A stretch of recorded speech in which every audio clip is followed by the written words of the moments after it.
This is a moment in our history as a nation and a moment in the history of the human species that is completely without any precedent. Whenever you hear phrases like that, the natural tendency is to hold them at arm's length and to question whether or not it's not an exaggeration. We have a history in our country of some policy goals being advocated with the use of exaggeration. And those who instinctively resist any policy initiative that seems as if it might have a larger role for government, they're going to fight against that. And any coalition that tries to look after the interests of all the members of their coalition, if a big wealthy part of that coalition is made up of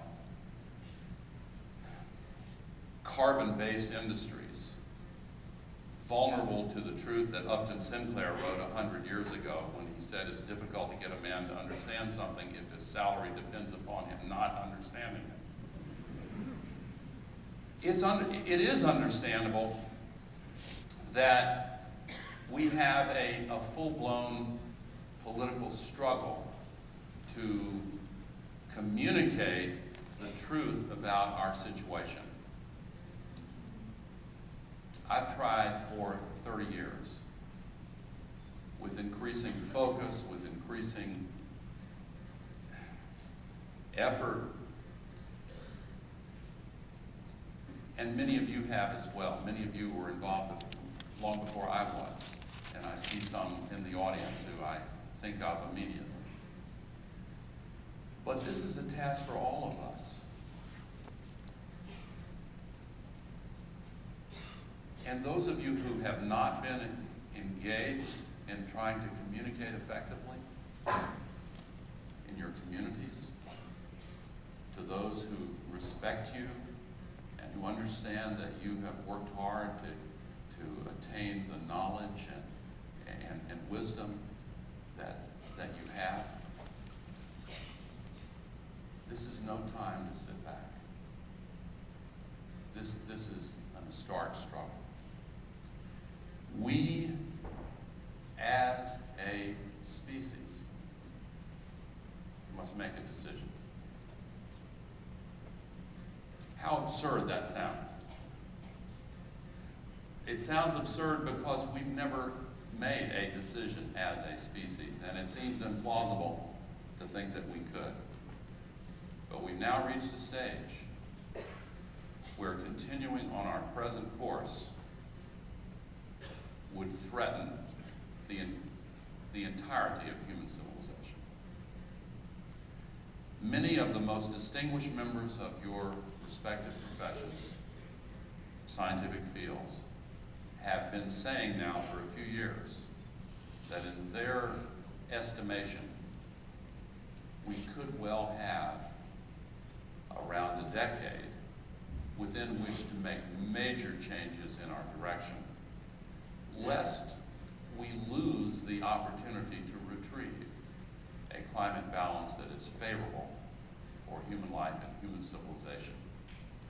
That frozen carbon in the Arctic that I showed is one example.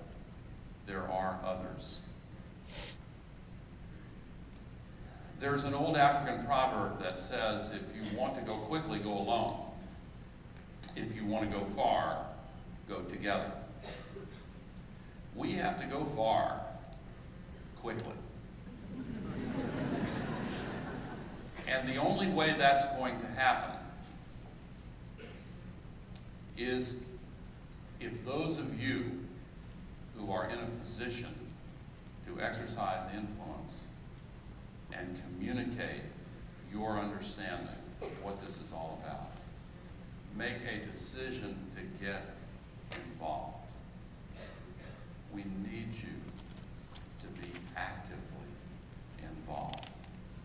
I began with a reference building on what Jim said last evening about the role of science in the making of policy. When our nation was founded in a world where most formal communication was in the printed word, there was easy accessibility to not only elites, but to all who could read and write, to the latest knowledge about seeds and agronomy and the sciences of the day. The great and famous two cultures that emerged and the divide between them has created some distance between the world of politics that I used to inhabit and the world of science that you inhabit.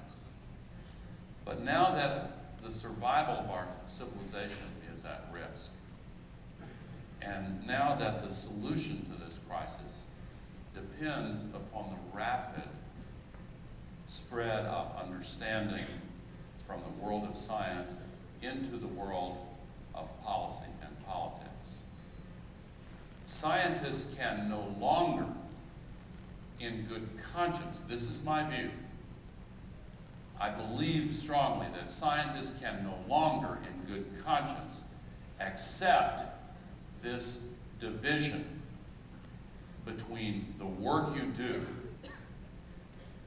and the civilization in which you live. I'm asking you for help. I believe in my heart that we do have the capacity to make this generation one of those generations that changes the course of humankind. The stakes have never been higher.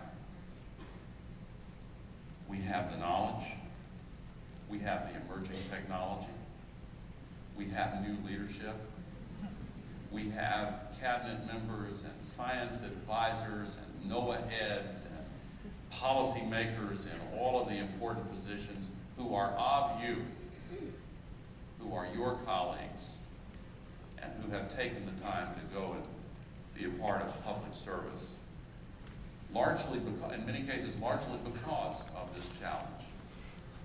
Keep your connections to them. Become a part of this struggle. We need you.